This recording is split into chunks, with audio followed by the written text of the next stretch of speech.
본문 3절을 보십시오. 너는 내게 부르짖으라. 내가 내게 응답하겠다. 내가 내게 응답하겠고. 내게 부르짖으면 응답하시겠다는 약속입니다. 내게 부르짖으라. 내가 응답하마.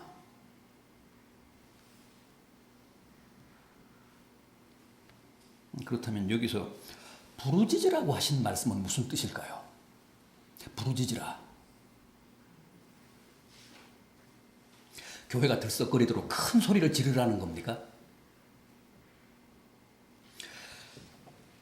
불 꺼놓고 목이 터지도록 주여 삼창을 하라는 겁니까? 아니면 밤에 저 청계산에 올라가서 소나무라도 붙잡고 흔들라는 뜻입니까? 저는 언젠가 밤에 청계산에 정말 올라가서 소나무를 잡고 흔든 적이 있습니다. 그런데 소나무가 왜 이러십니까? 왜 애꿎은 저를 잡고 흔드십니까? 그래서 그냥 내려왔습니다. 여러분, 이사야서가 말씀하는 부르짖음이란 그런 뜻이 아닙니다. 역시 예레미야가 쓴 예레미야 애가 2장 18절 이하를 보면 이런 말씀이 나옵니다. 너희는 주를 향하여 부르짖기를 밤낮으로 눈물을 강처럼 흘릴지어다. 스스로 쉬지 말고 내 눈동자를 쉬게 하지 말지어다. 내 어린 자녀들의 생명을 위하여 주를 향해 두 손을 들지어다. 그랬습니다. 이것은 부르짖으라고 하는 말씀이 구체적으로 무엇을 뜻하는지를 밝힌 대목입니다. 이렇게 부르짖으라는 것. 우선 눈물을 강물처럼 흘려라.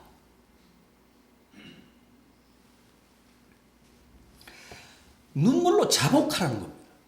자복하며 회개하라는 뜻입니다.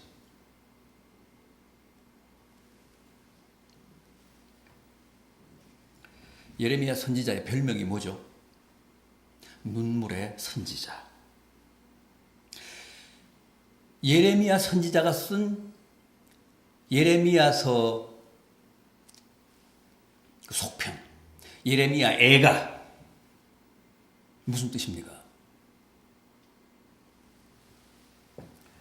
눈물의 기도, 눈물의 노래라는 뜻 아닙니까? 예레미야 애가, 예레미야 비가. 예레미야는 그만큼 눈물이 많은 사람이었고 밤낮으로 눈물을 흘리며 기도한 사람이었습니다. 자기 조국 유다가 망하고 예루살렘이 함락되는 가장 비극적인 시대의 부름을 받아 평생을 눈물로 백성들 앞에서 호소하고 눈물로 하나님의 예언의 말씀을 전했던 비운의 선지자가 예레미야 아닙니까?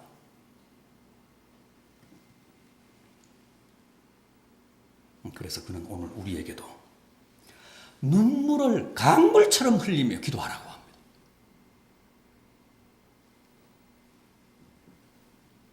그렇습니다. 주님은 우리의 눈물의 기도에 응답하십니다. 우리의 눈물로 자복하는 기도가 주님의 심금을 울립니다. 주님은 우리의 눈물 앞에서 가장 약하십니다. 자식이 부모 앞에서 눈물을 흘리면 부모의 심정이 어떻습니까? 막 미어지잖아요. 꼭 같습니다.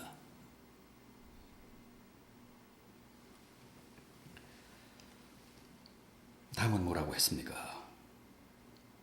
부르짖어 기도하라는 말씀의 두 번째 의미는 쉬지 말고 기도하라는 겁니다. 스스로 쉬지 말고 내 눈동자를 쉬게 하지 말라. 쉬지 말고 기도하라는 것은 한 번 할 때 화장실도 가지 말고 길게 기도하라는 뜻이 아니라 꾸준히 기도하라는 겁니다. 막 몰아서 하지 말고 기도를 생활화하라는 뜻입니다.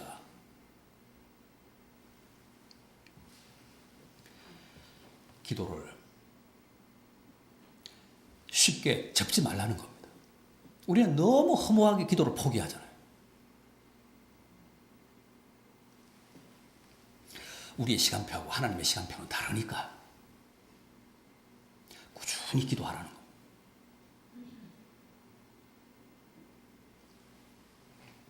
또 뭐라고 했습니까? 내 어린 자녀들의 생명을 위해서 주를 향해 두 손을 들라 그럽니다. 이건 무슨 뜻입니까? 만세 부르라는 겁니까? 항복하라는 겁니다. 주님께 투항하라는 뜻입니다.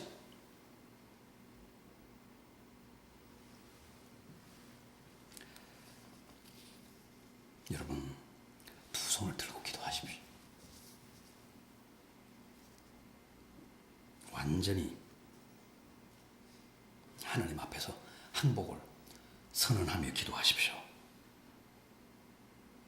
아직 자기가 살아있는 사람은 기도할 자격이 없습니다. 아직 자기가 살아있는데 자기 힘으로 살면 되지. 자기 힘으로 문제 해결하면 되지. 뭐 때문에 하나님을 향해 부르짖습니까?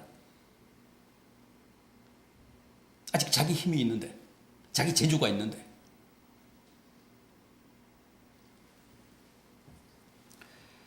더 이상 자신을 고집하지 말고 전적으로 주님 뜻에 복종하며 순종하며 살겠습니다 하는 뜻으로 두 손을 온전히 들고 기도하라는 겁니다. 그게 부르짖으라는 뜻입니다. 그게 부르짖어 기도한다는 의미입니다. 자, 이렇게 기도하면 내가 응답하겠다 그러십니다. 부르짖어 기도하면 내가 응답하마. 절대 빈말하시지 않는 하나님의 약속이십니다. 신실하신 하나님의 다짐이십니다.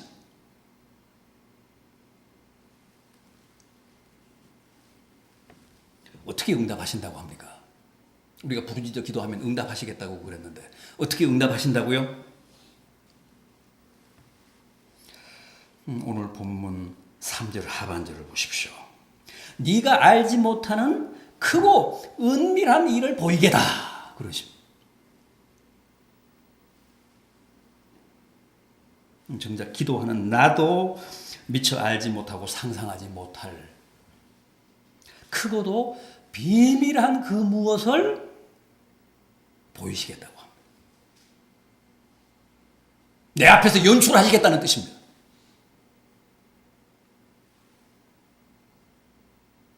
크고 은밀한 일. 이건 무슨 말입니까? 무슨 뜻이죠?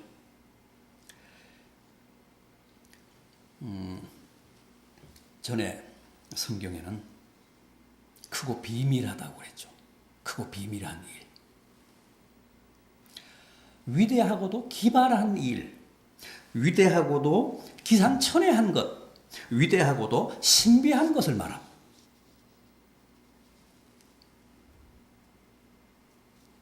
그러니까 우리가 무엇을 바라고 기도하는 것 이상의 놀라운 응답을 보장하시겠다는 약속이십니다.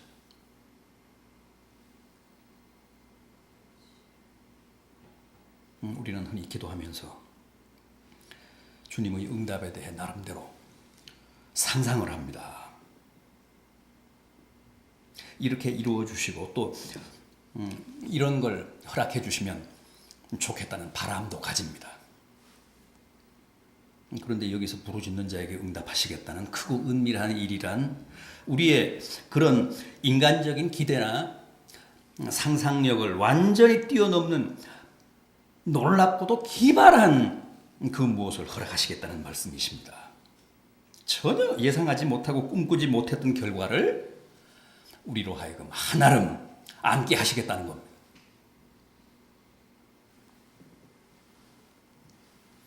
여러분, 우리의 지혜나 방법이나 상상력은 한계가 있죠.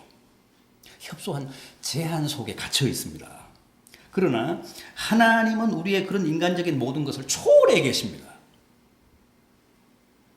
하나님은 얼마든지 우리에게 그야말로 크고 은밀한 것, 크고 비밀한 것으로 응답하실 수 있습니다. 우리가 생각할 때 길이 없고 우리의 알량한 지혜로 궁리할 때 방법이 없는 거지. 하나님께는 얼마든지 크고도 비밀한 해결책이 많습니다.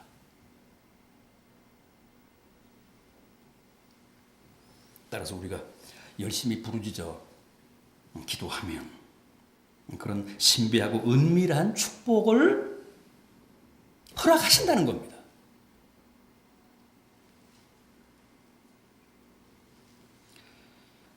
그게 무엇이든 인간적인 생각이나 계산으로 지레 포기하지 마십시오. 기도를 접지 마십시오.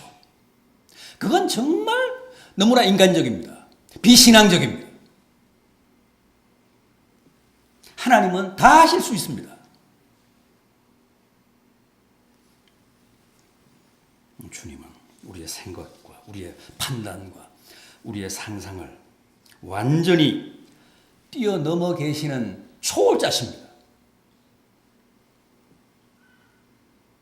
섣불리 포기하거나 절망하거나 체념하시지 말고 이 가을에 꼭 말씀하신 대로 부르짖어 기도하셔서 하나님의 이 크고도 은밀한 기도 응답을 구체적으로 체험하시는 복된 성도들 되시기를 진심으로 바람하지 않습니다.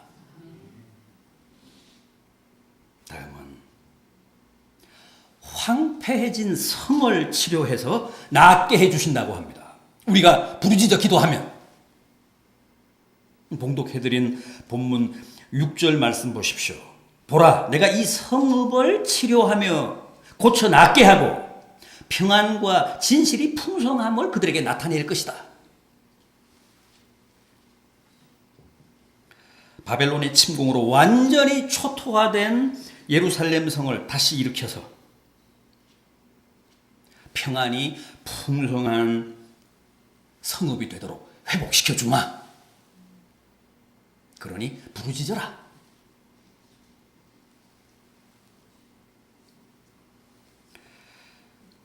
이때 유다와 예루살렘 형편은 이사야 1장에 잘 나와 있습니다. 온 머리는 병들었고 온 마음은 피곤하였으며 발바닥에서 머리끝까지 성한 곳이 없이 상한 것과 터진 것과 새로 맞은 흔적뿐이거늘 그것을 짜며 싸매며 기름으로 부드럽게 함을 받지 못하였도다. 너희의 땅은 황폐하였고 너희의 성읍은 불에 탔고 너희의 토지는 너희 목전에서 이방인들에게 삼켜졌으며 이방인들에게 파괴된 것 같이 황폐하였고 포도원의 망대같이 참외밭에 원두막같이 겨우 남았도다. 어떻습니까? 사실 이게 그대로 오늘 우리들의 모습 아닙니까? 우리들의 가정 형편 아닙니까? 오늘 우리 교회의 적나라한 민낯 아닙니까? 우리 사회, 지금 우리 나라의 극명한 실상 아닙니까?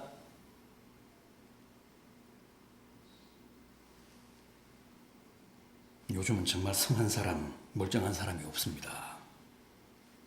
누나 할 것 없이 다 중증이고 상처투성입니다. 아무도 부인하시지 못할 거예요. 어디를 봐도 멀쩡한 가정이 없습니다. 다 불안하고 아슬아슬합니다. 겉만 보면 그럴듯하죠. 막상 다가가서 속을 들여다보면 다 위태위태합니다. 아픔 없는 사람, 고통 없는 가정은 없습니다.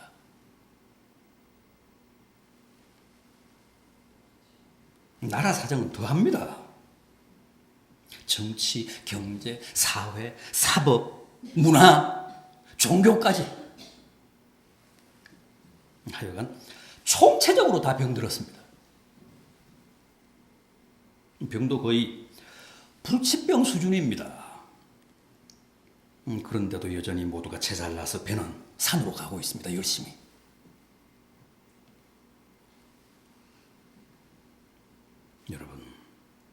우리의 이 중병, 이 총체적인 불치병을 어떻게 해야 좋겠습니까? 내년이 대선인데 차기 대통령을 잘 뽑으면 이 병 치료가 되겠습니까? 새 대통령이 병든 우리 사회를 고치고 병든 우리 가정과 개인을 다 고쳐줄 것 같습니까? 여러분들께는 그런 기대가 있으십니까?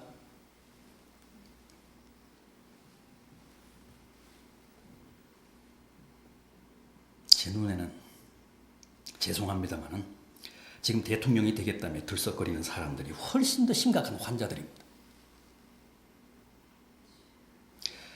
그 사람들이 다 국민들 골병 들게 한 주범들 아닙니까?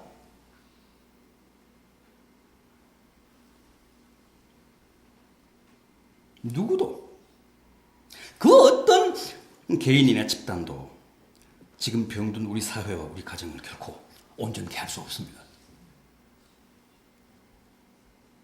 소경이 소경을 인도할 수 없기 때문에 그렇습니다. 환자가 환자를 치료할 수 없기 때문에 그렇습니다. 죄인이 죄인을 구원할 수 없기 때문에 그렇습니다.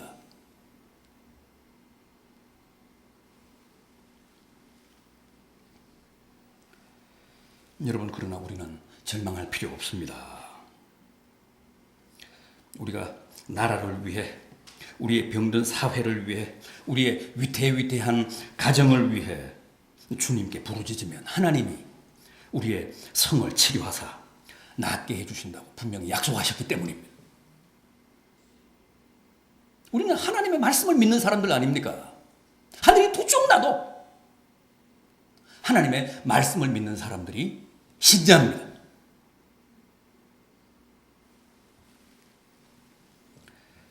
사람은 할 수 없지만 대통령이나 국회의원이나 무슨 법관들은 절대 할 수 없지만 하나님은 능히 이 병든 성, 황폐한 성을 고쳐서 평안과 진실이 풍성한 건강한 성으로 새롭게 하실 수 있습니다.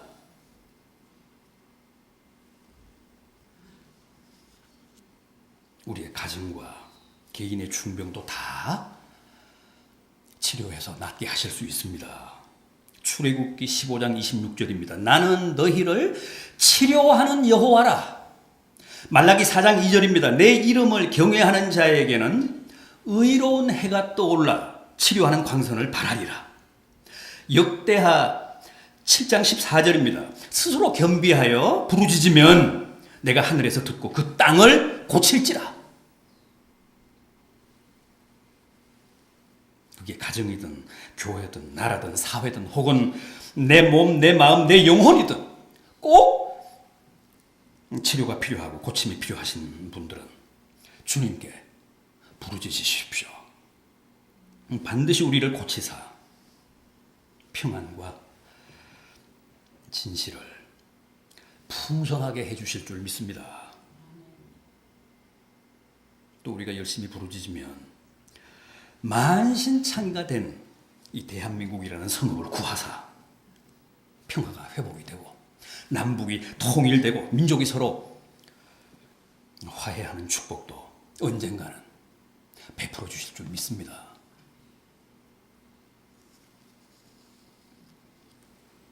하나 더 있습니다. 우리가 주께 부르짖으면 찬송과 영광과 평안의 복을 주신다고 합니다. 오늘 본문 마지막 절인 9절을 보십시오. 이 성읍이 세계 열방 앞에서 나의 기쁜 이름이 될 것이며 찬송과 영광이 될 것이요. 그들은 내가 이 백성에게 베푼 모든 복을 들을 것이요. 내가 이 성읍에 베푼 모든 복과 모든 평안으로 말미암아 두려워하며 떨리라.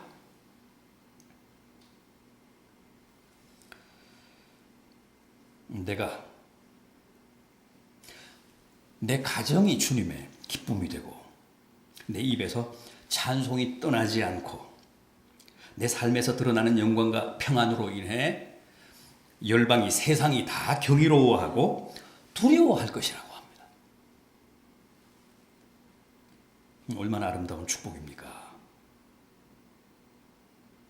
여러분, 요즘 여러분의 삶에 여러분의 가정에 기쁨이 있습니까? 평안이 있습니까? 여러분 입에 찬송이 있습니까?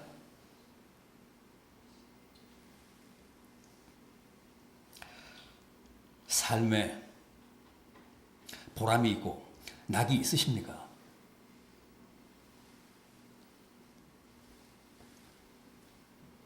오늘도 이 복된 주일날도 우리나라 사람들은 40명이 자살합니다.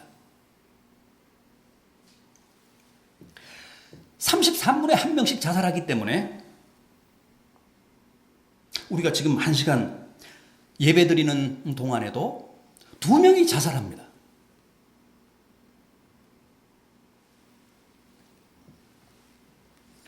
자살률이 OECD 회원국 중 2015년 현재, 작년 현재 13년 연속 1위입니다. 이게 대한민국입니다.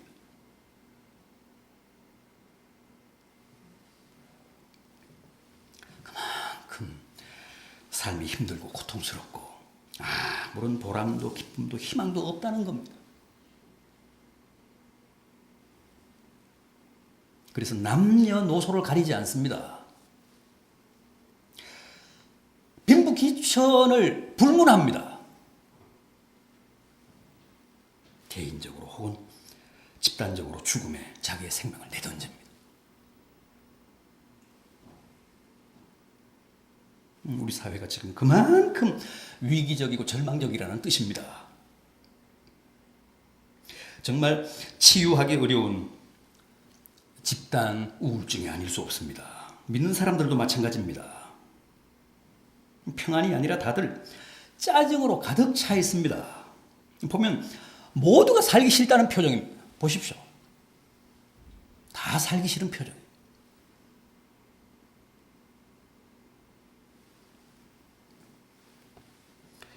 주일 아침 교회에 나오면서도 다 화난 표정입니다. 누구라도 걸리기만 해봐. 다 그런 표정입니다. 그렇게 작정하고 교회를 나오시는 것 같습니다.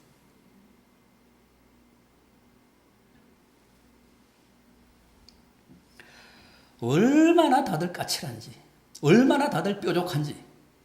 목사인 저도 말을 제대로 못 붙여요.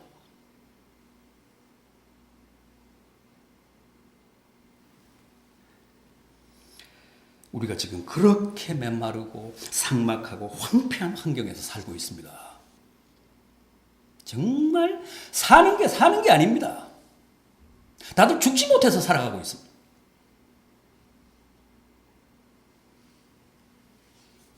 우라가 머리 끝까지 가득 차서 언제 어디서 어떻게 이게 폭발할지 모르는 시한폭탄들입니다. 대한민국 국민들이.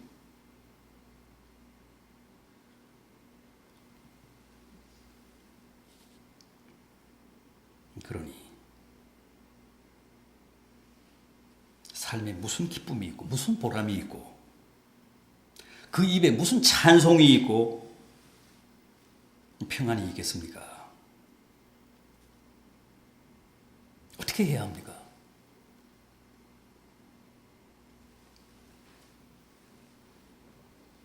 은혜롭게도 우리 믿는 자들에게는 방법이 있다는 겁니다. 거의 유일한 방법인데 그게 뭐라고요? 기도라고 합니다. 건성으로, 형식으로, 요식으로, 의식으로 하는 기도 말고 부르짖어 하는 기도.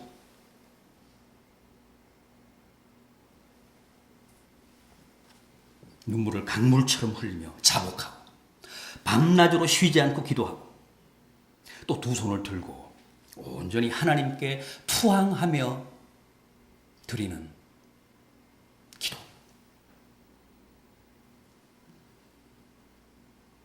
그게 오늘 이 본문이 제시하는 처방입니다. 우리가 살 수 있는 길입니다. 그러면 하나님이 반드시 응답하사 마음에 기쁨과 보람을 주시고 입에 찬송을 주시고 내 삶에 평안을 주신다고 합니다. 금주가 아니고 다음 주 17일부터 4주간 특세에 들어갑니다. 이 가을 우리가 가장 힘써야 할 일, 우리가 우선적으로 수행해야 할 미션, 그게 바로 기도라는 사실을 꼭 확인하셔서 모두가 하나님께 부르짖음으로 약속하신 큰 은혜를 체험하시는 가장 복된 성도들 되시기를 진심으로 기원합니다.